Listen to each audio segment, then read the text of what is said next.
Well, a number of child care centers across the Treasure Valley closed their doors today and took to the Capitol steps to call on Idaho legislators to approve up to $99 million in federal aid before the session wraps up.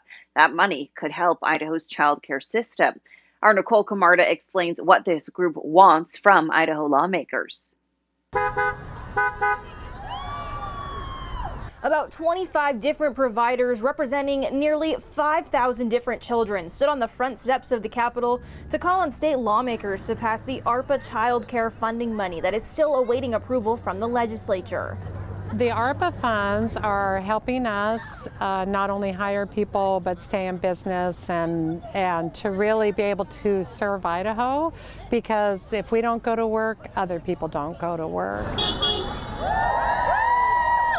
As a result of the pandemic, about 200 child care centers in Idaho have closed due to a lack of funding and resources, leaving parents with limited options. Child care providers say this money is the difference in keeping their doors open or shutting down. Our workforce still isn't really back yet, and so our centers aren't completely full, but we have our basic costs and our employees and so forth. And at this point, we're just not able to operate without some assistance. Lawmakers voted on the original bill on the first day back in session after the recess. Some had issues with the $34 million in federal COVID-19 relief money for childcare. How many childcare providers are we talking about? Because that's a sizable amount of money. That's the funds that are going to be used to enhance childcare in Idaho by these loans to childcare providers to help them stay in business.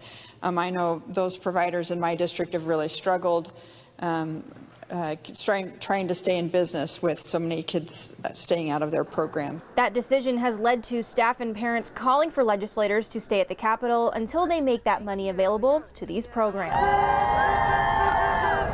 Please don't go home until you approve these funds. It's just incredibly important to our industry, incredibly important to our families, and most important for children. Nicole Camarda, Idaho News 6.